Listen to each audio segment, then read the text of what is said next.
খালেদা জিয়াকে এমন কোনো ভাষা নেই যে ভাষায় গালাগালি করেনি শেখ হাসিনা। খালেদা জিয়ার প্রতি শেখ হাসিনার এই ক্ষোভের কারণ কি ছিল, এ নিয়ে যা বললেন অ্যাক্টিভিস্ট ডাভি আইন বিভাগের শিক্ষার্থী সৈয়দ আব্দুল্লাহ। চলুন দেখে আসি বিস্তারিত।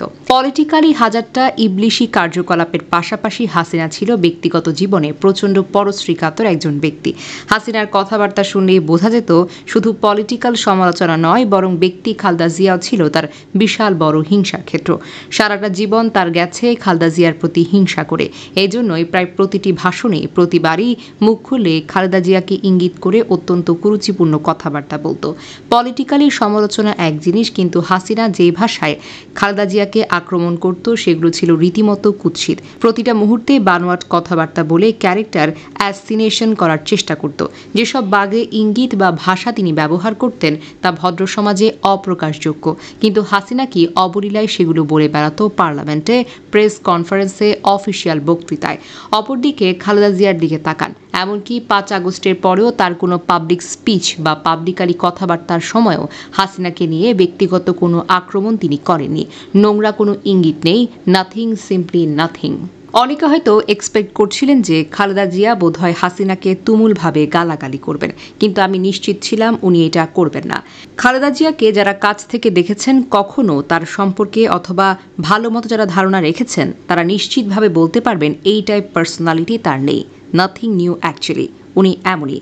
আমার কাছে মনে হয় এটা হলো তার প্রতি হাসিনার নিপীড়ন এবং শত শত অশ্রাব্য গালাগালির বিরুদ্ধে প্রকৃত প্রতিশোধ। খালেদা জিয়ার এই জেস্চারে বোঝা যায় ওনার কাছে হাসিনার সেলফ কোনো ভ্যালুই নেই। এই যে ইগনোর করতে পারেন, এর ভেতরে একটা ব্যতিক্রমী পৈশাচিক মজা আছে, কিন্তু শিক্ষণীয় ব্যাপার তো আছেই বটে। হয়তো হাসিনাকে চোখে আঙুল দিয়ে দেখিয়ে দিচ্ছেন, দেখ তুই শয়নে স্বপনে আমার নাম উচ্চারণ করে কটু কথা না বললে তোর পেটের ভাত যখন হজম হতো না, অথচ আমার কাছে তোর 1 পয়সারও দাম নেই। হাসিনার অস্তিত্বই হয়তো খালেদা জিয়ার কাছে ম্যাটার করে না।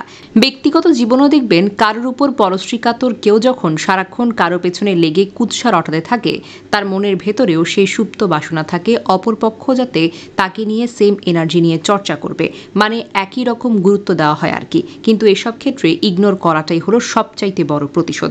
কারণ কোন মানুষটা কেমন তা অন্যরা ধীরে ধীরে অটোমেটিক্যালি বুঝতে পারবে। নিজেকে প্রমাণ করার কোনো দরকার হয় না, বরং ইগনোর করার মাধ্যমেই তাদের বিরুদ্ধে প্রকৃত জবাব দেওয়া যায়।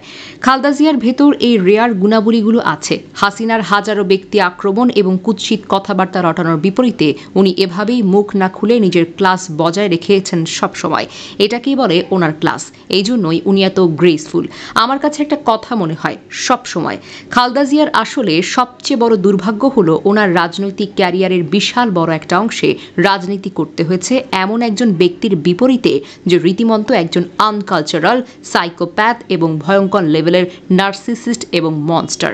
কোনো ডিগনিটি সম্পন্ন ব্যক্তির প্রতিপক্ষ হিসেবে রাজনীতি করতে পারলে সেটাকে আমি বরং সৌভাগ্য হিসেবে বিবেচনা করতাম। আজ থেকে 100 বর্ষ পরেও খালেদা জিয়ার নামটা যখন উচ্চারিত হবে, তখন একই জায়গায় তার নামের বিপরীতে হাসিনার মতো একজন মনস্টারের নাম একই টাইম ফ্রেমে স্মরণ করা হবে। এটাকে বড় রকমের একটা দুর্ভাগ্য বলে আমি মনে করি। যাই হোক, দিল্লির এক বাগান বাড়িতে লুটিয়ান হাউসে বসে বসে পলাতক মনস্টারটা যখন টিভিতে দেখতে পাচ্ছে তার নিজেকে যে দেশে বা যে শহর থেকে গাট্টি বোস্কা সহ পালিয়ে যেতে হয়েছিল জনতার তাড়ানি খেয়ে, সেই একই দেশে একই শহরে অন্য একজন এসে নামার পরে পুরো দেশের মানুষের ভালোবাসা পাচ্ছে, প্রার্থনা পাচ্ছে। নার্সিসিস্ট ও ভীষণ পরশ্রীকাতর ওই মনস্টারটা মনের ভেতরে যেন ঝড় বয়ে যাচ্ছে। এই দৃশ্যটা মনে মনে চিন্তা করে বেশ আনন্দই পেলাম। ন্যাচারাল জাস্টিস, প্রকৃতির বিচার বলে একটা কথা আছে না, সেই ব্যাপারটা গভীরভাবে অনুধাবন করার একটা বাস্তব উদাহরণ দেখলাম। আশা করি সবার সামনেই এখন ভিজিবল।